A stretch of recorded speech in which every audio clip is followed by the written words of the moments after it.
Donc 2 en chiffres romains, étude du mouvement d'une bille dans un liquide visqueux. S'il vous plaît. 2.1, l'équation différentielle du mouvement ou l'établissement de l'équation différentielle du mouvement. Et là, j'ai présenté le dispositif d'étude. Une bille, un liquide d'abord de masse volumique ρL et de viscosité nu, on le verra par la suite dans un exercice. Le système étudié est la bille de masse M et de masse volumique ρS et de volume V qui est égal à 4 tiers pi R3 où R est le rayon de la bille. Parmi les conditions dans lesquelles s'effectue cette étude, la vitesse V0 selon Y est égale à 0. C'est un mouvement de chute sans vitesse initiale. Et cette définition-là, elle est cruciale et importante dans le paragraphe dans lequel on traitera la méthode d'Euler. Sans ces conditions initiales, on ne pourra pas traiter cette méthode d'Euler. On le verra par la suite. Donc, pour simplifier, j'ai défini le système étudié, c'est la bille, et le bilan des forces exercées, je vais les représenter sur la bille afin de gagner de temps et d'espace. Donc, il y a le P. Et je vais utiliser des couleurs différentes, décalées, pour voir les deux forces. Là, c'est FA. Et avec une autre couleur, petit f, qui est la force de frottement due au liquide que nous avons déjà traité dans le paragraphe précédent. Donc, en réalité, il y a 3 forces qui s'exercent sur la bille en mouvement dans ce liquide.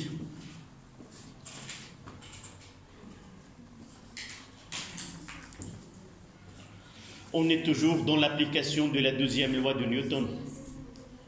Donc, l'étape suivante, c'est d'appliquer la loi de Newton.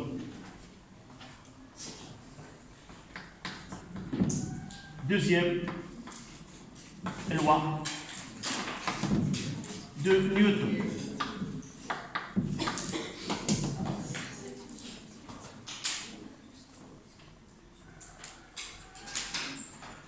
On écrira la somme des forces est égale à MHG, c'est-à-dire FA plus P plus petit f est égal à MAG, l'accélération de centre de gravité de la bille. Mais si nous considérons la bille et elle a des dimensions très petites, nous pouvons écrire uniquement A.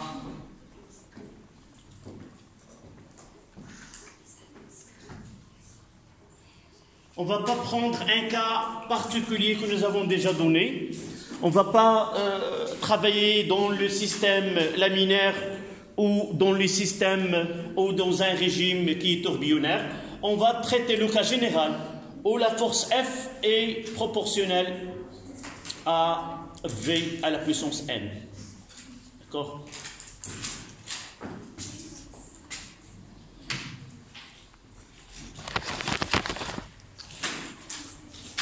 Donc, essayez de me donner ce FA, le vecteur poussée d'Archimède exercé sur la bille. Nous l'avons déjà donné au paragraphe précédent. C'est ρ de liquide fois V fois G. Évidemment, G il est vertical vers le bas. Nous l'avons aussi traité. G, voilà G. Ça veut dire que cette expression peut être écrite. Nous l'avons définie. C'est moins M. Elle est c'est rho L fois V fois G. Voilà, c'est l'expression.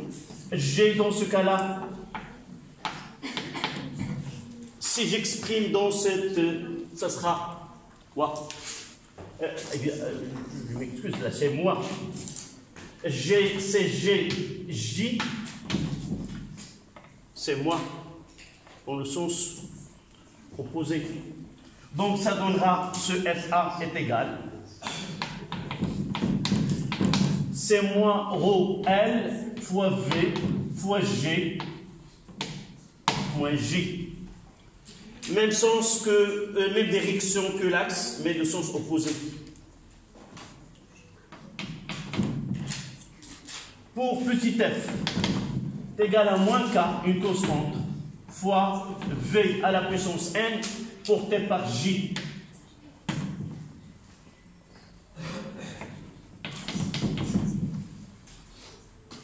Et P, c'est rho solide fois V fois G porté par J. Voilà les trois forces. Oui. C'est pas la peine de l'écrire en couleur.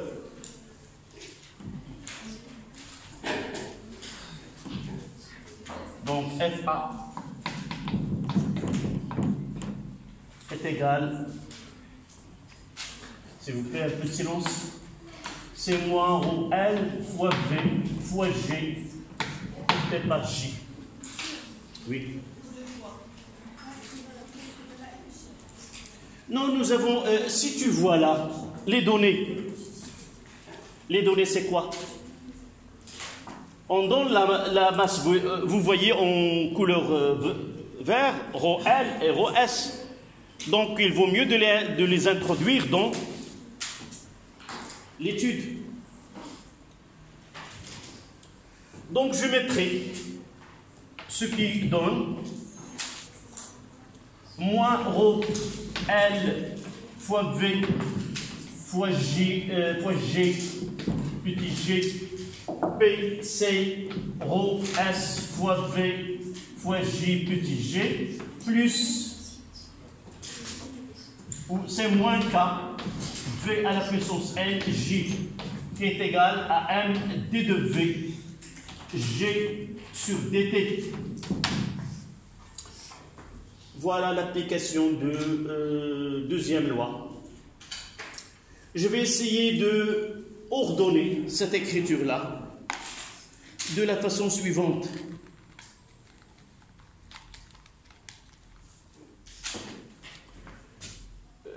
Là, c'est rho fois V, c'est M. D'accord? Donc, j'aurai d de V, G, sur dt. J'ai divisé par M. Et c'est rho fois V, pour ne pas se tromper, là, c'est rho S fois V. Donc, je vais essayer ce qui est constant de l'autre côté, les termes qui contiennent V d'un côté.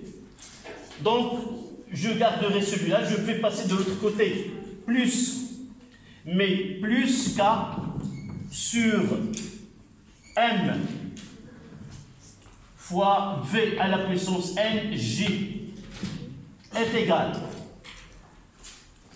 Je laisserai de ce côté-là, c'est rho S divisé par rho S, c'est 1, moins rho L sur rho S, le tout fois G porté par J. Essayez de travailler sans voir au tableau et comparer ce que vous avez obtenu avec celui qui est devant vous. Qu'est-ce que j'ai fait? J'ai considéré que ce rho S fois V c'est M, et là, ça sera divisé par M. Mais là, je l'ai considéré comme rho fois V, rho S fois V. V avec V se simplifie et reste moins rho L sur rho S. Là, en divisant par rho S, V, il reste un G et G comme facteur. Donc, M D2VG sur DT plus K sur M VN, J est égal à 1 moins rho L sur rho S fois J, le tout porté par le vecteur unitaire J.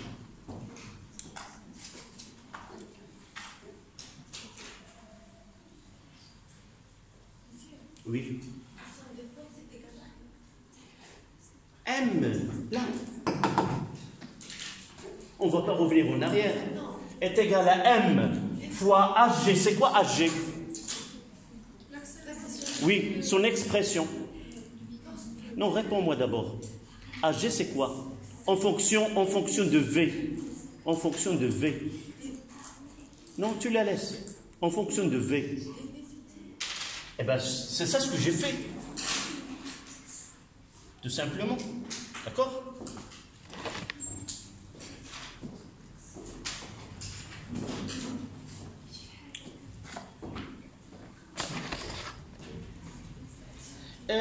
Je vous demande une chose.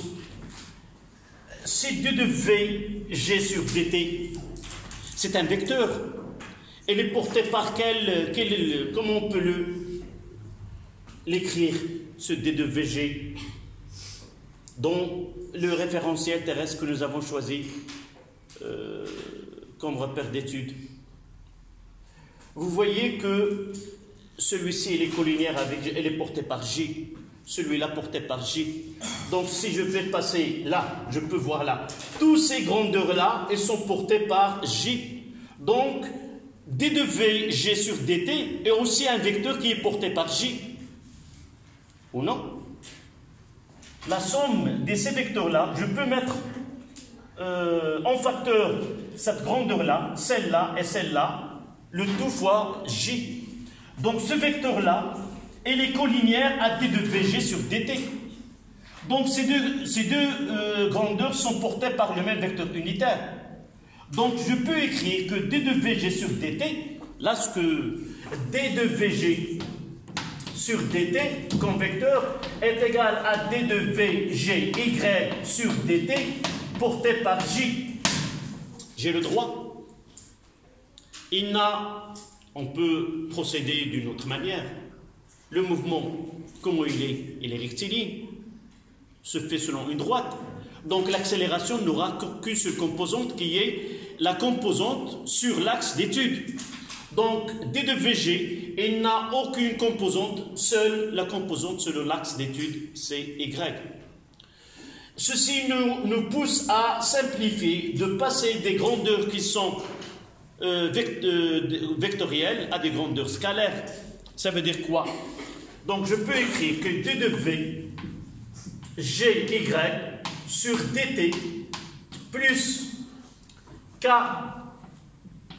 sur M Vn est égal à 1 moins rho L sur rho S fois G. Et c'est là l'équation différentielle. On va essayer de l'écrire d'une façon générale. C'est quoi? Là, c'est une constante. Et là, c'est une constante. Donc, nous pouvons écrire cette équation comme quoi? Comme D de V, GY sur DT, plus B, Vn est égal à A. Voilà l'équation différentielle générale de mouvement d'une bille dans un liquide visqueux qu'on ne sait pas quel régime d'écoulement s'effectue, le régime laminaire ou les régimes turbineux ou autres, mais on va voir par la suite le cas particulier où n est égal à 1. Pourquoi? Pour revenir à ce que nous avons étudié en électricité et chercher la solution de cette équation et définir ce qu'on appelle les grandeurs caractéristiques. D'accord? On parlera par la suite. Généralement, cette partie-là, comment il est traité dans un exercice ou dans un examen, il nous donne ces données-là, sont liées de force. La première des choses, c'est définir ou faire le bilan des forces exercées. La deuxième, c'est en appliquant la deuxième loi de Newton, montrer que l'équation différentielle s'écrit de cette façon-là. Avec une question supplémentaire, c'est quoi? En déterminant l'expression de B et de A. Et vous allez faire ce travail-là. Et à la fin, vous dites que B est égal à K sur M. Là, B est égal à K sur M. Et quoi? A est égal à 1 moins ρ L sur ρ S fois G. Par la suite, dans l'exercice, il nous donne ces constantes et sont données. On ne va pas les calculer. Afin de suivre les questions qui sont données, qu'on va voir par la suite, c'est la méthode de l'air. D'accord? Donc il faut bien avoir une idée comment un exercice de ce type est présenté. Et lorsqu'on traite un exercice mouvement dans un liquide visqueux, il faut avoir en tête ces étapes-là. Définir les systèmes, force exercée, deuxième loi de Newton, établir l'équation différentielle selon l'exercice et la comparer à celle qu'on vous donne afin de faciliter le calcul par la suite.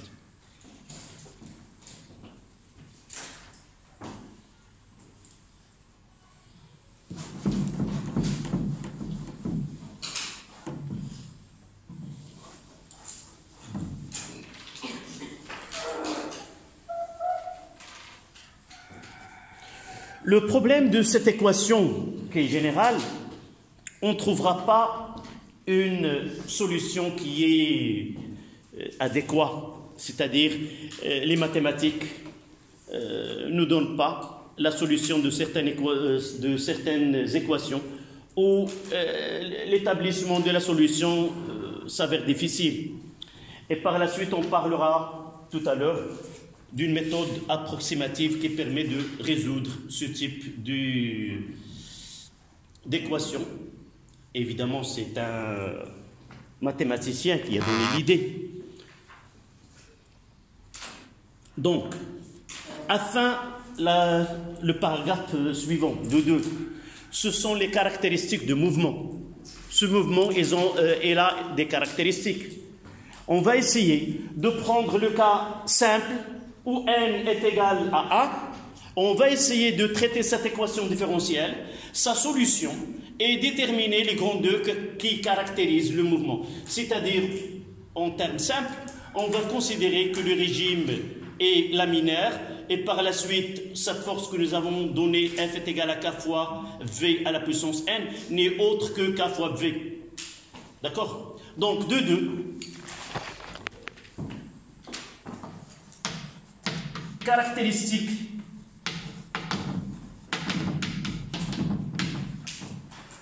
de mouvement, de chute.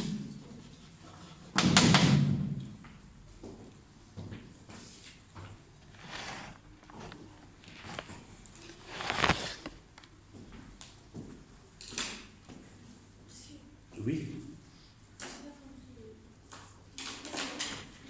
Comment? Je l'ai dit tout à l'heure. Tu ne suivais pas.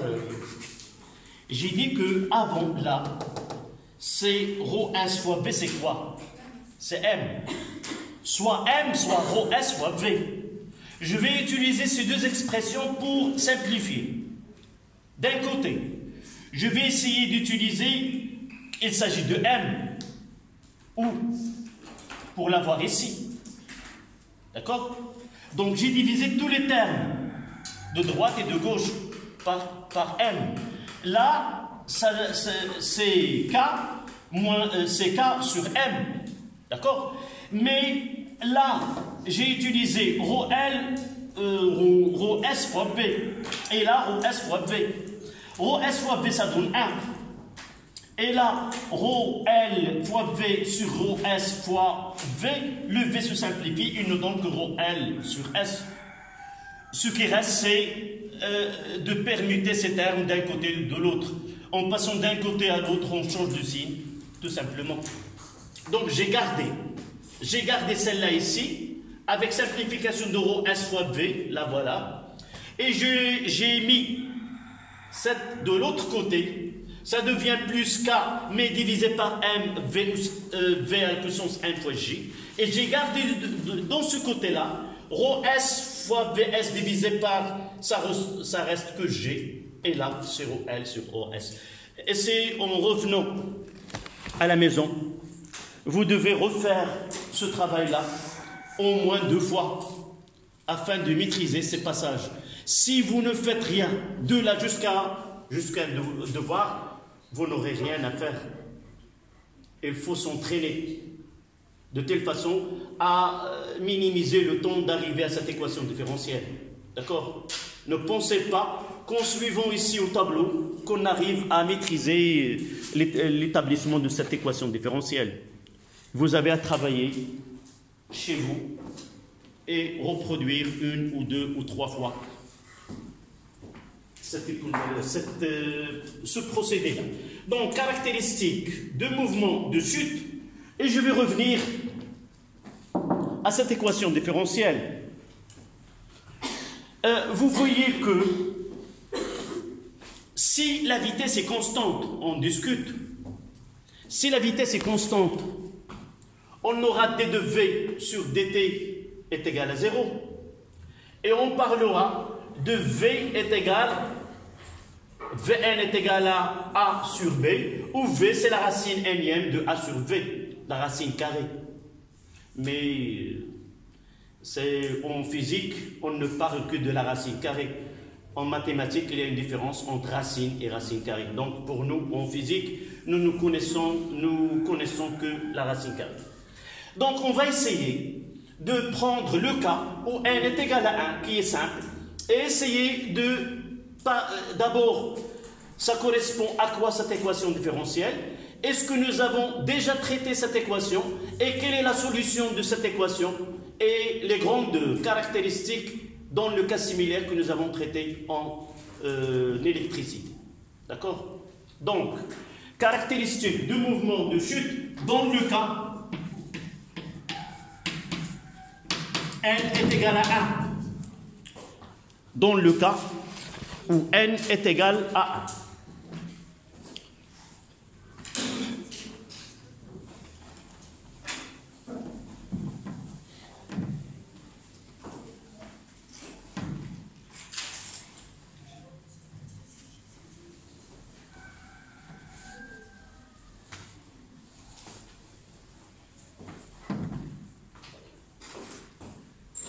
On va essayer de réécrire cette équation dans ce cas simple.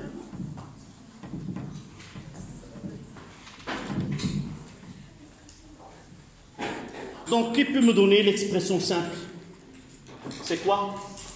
C'est d de v g y sur dt plus b fois v y g y est égal à a.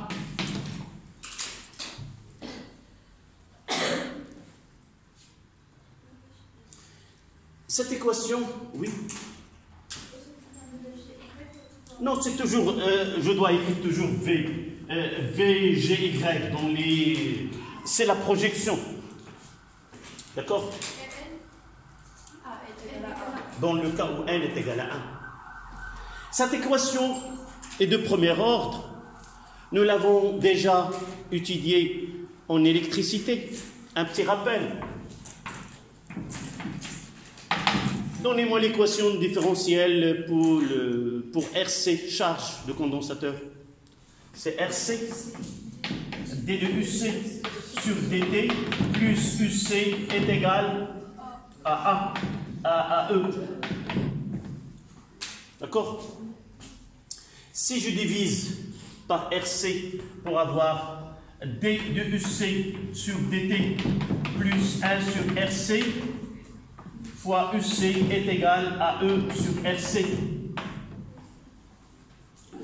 Vous voyez que une dérivée d'une grandeur une constante fois la fonction dérivée et une constante.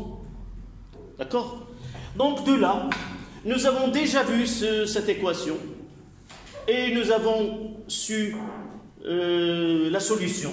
C'était UC de t est égal à quoi? C'est E, 1 moins exponentielle moins t sur tau. Je dis toujours que les mathématiques n'ont pas d'odeur et n'ont pas de goût. On peut lui donner le goût et la couleur que nous voulons. Donc, une dérivée d'une fonction plus une constante fois la dérivée, nous pouvons la voir du point de vue mécanique ou électricité. Donc, qu'est-ce que nous pouvons dire pour cette équation? Quelle est son solution? VGY est égal à quoi?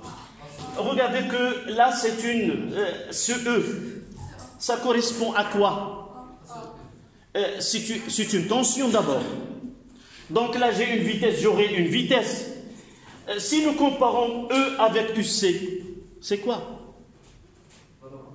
La valeur maximale ou la valeur limite. Lorsque nous donnons à t plus l'infini, la valeur limite du UC, c'est E. Donc, qu'est-ce que j'aurai là? V quoi? Je reviens à cette expression. E, elle correspond à la valeur limite du UC. Si limite, lorsque t tombé plus l'infini du UC, est égal à E. Donc là, on aura V limite fois 1 moins exponentielle moins t sur tau. D'accord? Il nous reste à déterminer ce taux. Soit qu'on va essayer d'injecter cette étude dans l'expression, soit qu'on va essayer de faire une comparaison là, entre les deux. Essayons de voir les dimensions. Là, c'est une accélération. C'est mètre seconde moins 2. A, c'est quoi? Ça sera l'unité de A. C'est aussi une accélération. L'homogénéité des unités en physique. Jamais on fait la somme des deux grandeurs sans qu'il ait les mêmes unités. Généralement, on dit ne mélange pas les choux avec les carottes. Ça veut dire, je ne veux pas comparer le goût d'une carotte avec d'une pomme.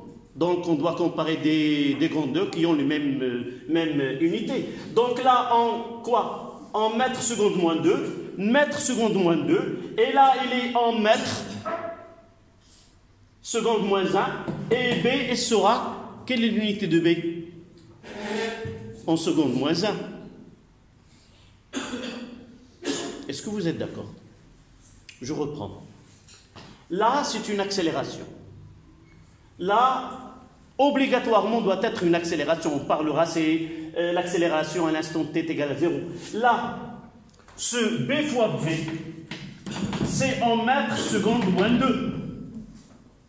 Si je mets... Là, c'est B fois... Quelle est l'unité ici? Mètre seconde moins 1. Mètre seconde moins 2. Donc, quelle sera l'unité de B? Seconde moins 1. Donc, son inverse, ça sera taux. D'accord? Donc, taux, ça sera 1 sur B. Pour rafraîchir la mémoire, on reviendra à cette équation. On va essayer de déterminer cette valeur de P. D'accord? Donc, là, on appelle, c'est la constante de temps pour RC. Mais dans ce cas-là, on l'appellera, c'est le temps caractéristique de mouvement. Quelle est l'interprétation qu'on va donner à ce taux? Mais avant de parler de l'interprétation de taux en mécanique, on reviendra à ce taux dans RC.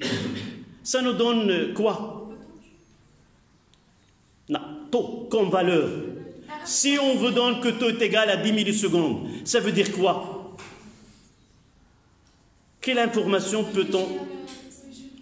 Oui, pour passer du régime transitoire au régime...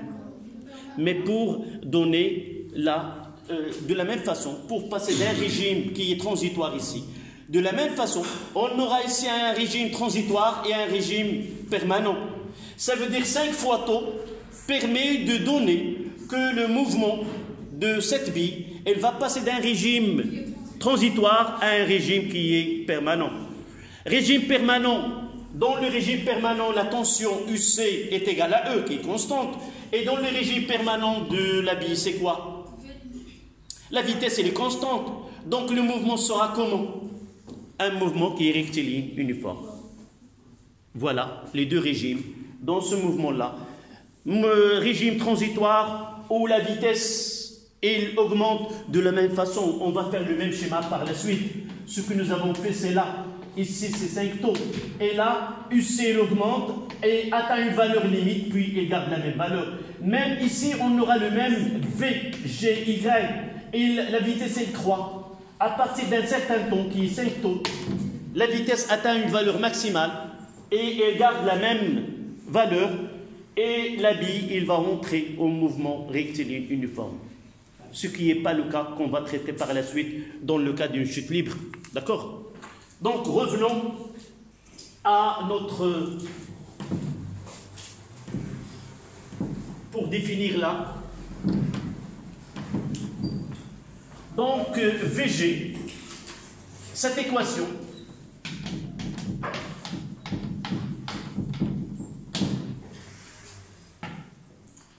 a pour solution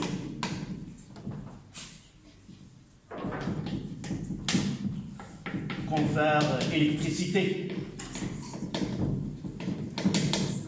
RC ou RL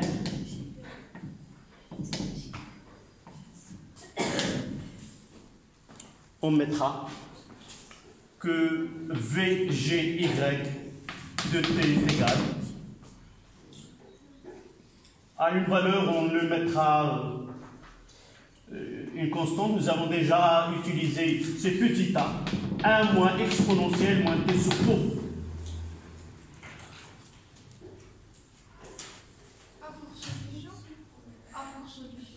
Confère, voire électricité.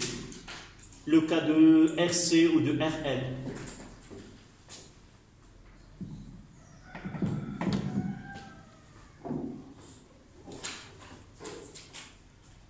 Donc, on fait la dérivation de ce d de VG, y sur dt, est égal à quoi? C moins avec le moins C plus sur A sur taux, exponentielle moins T sur taux. On va essayer de...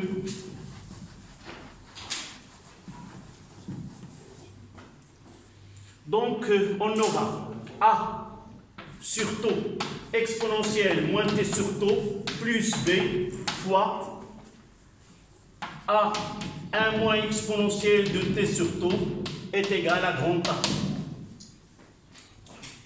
Je vais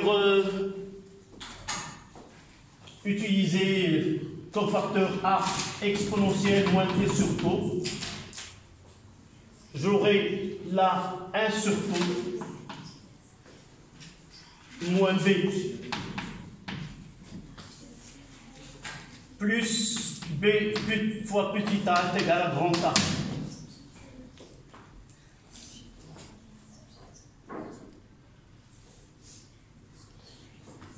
Donnez-moi la solution pour que cette solution soit acceptable quel que soit le temps. Ça veut dire quoi? 1 sur taux est égal à B et petit a est égal à A sur B.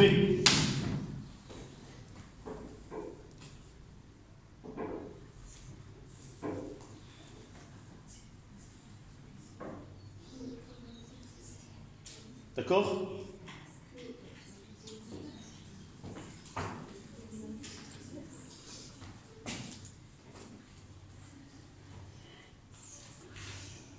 Revenons à A et B. Vous me donnez l'expression de B est égal à quoi? B c'est K sur M. K sur M. Et A c'est G fois 1 moins ρ. Rho S, Rho L sur Rho S.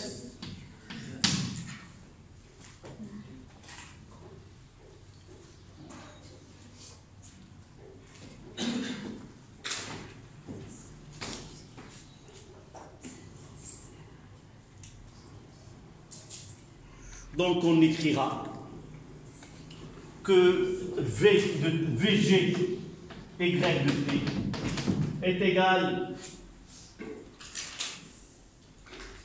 à A sur B, 1 moins exponentielle de T sur tau, avec ce A sur B, VT, la vitesse limite est égale à A sur B.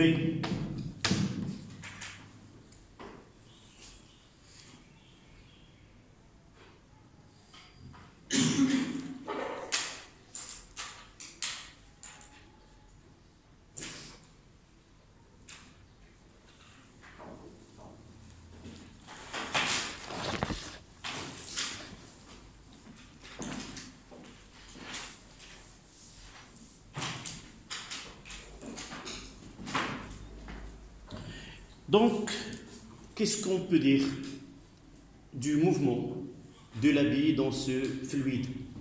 Comment il est? Il y a la première des choses, c'est que la vitesse de la bille part d'une valeur qui est nulle et c'est une fonction croissante avec le temps. À partir d'un instant donné, elle atteint une valeur limite.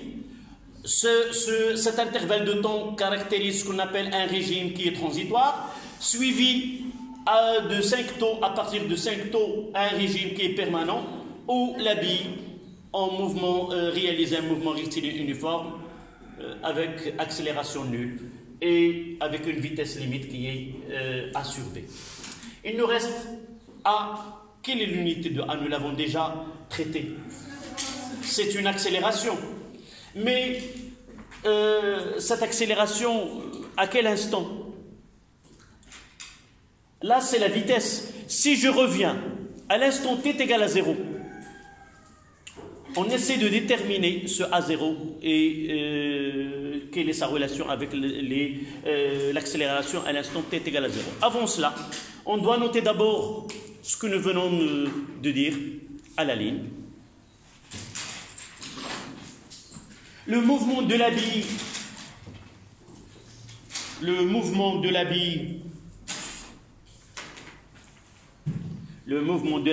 dans un fluide, le mouvement de la bille dans un fluide, entre parenthèses, un liquide visqueux, se fait en deux étapes.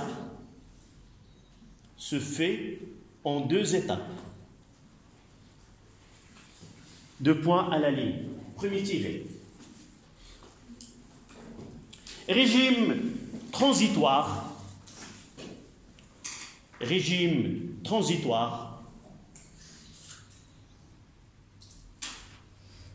Où la vitesse de centre de gravité. Régime transitoire. Où la vitesse de centre de gravité croît et atteint une valeur maximale V limite. Croît et atteint une valeur maximale V limite. Où la vitesse croît. Le centre de gravité croît et atteint une valeur maximale V indice limite. Deuxième tiré. Régime permanent. Deuxième tiré. Régime permanent. Où le centre de gravité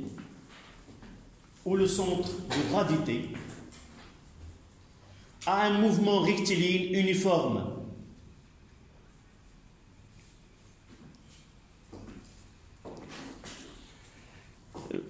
Là, on revient, pour finir cette séance, on revient à cette expression.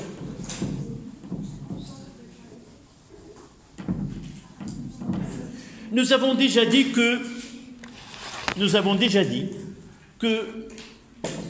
cette équation différentielle, elle est applicable quel que soit l'instant que nous considérons. Donc on va essayer de prendre d de VG, Y sur tt à l'instant t est égal à 0 plus b vg y0 est égal à a. D'accord? Nous avons choisi l'instant initial t est égal à 0. Mais à cet instant-là, ce vg0 est égal à 0. Donc ce a, là c'est une accélération a0 est égal à a. 0, donc A0 est égal à A. C'est l'accélération initiale. Accélération initiale de centre de gravité.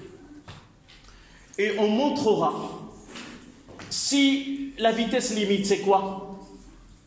C'est A sur B. Et B c'est quoi? A, donc A ça sera de là.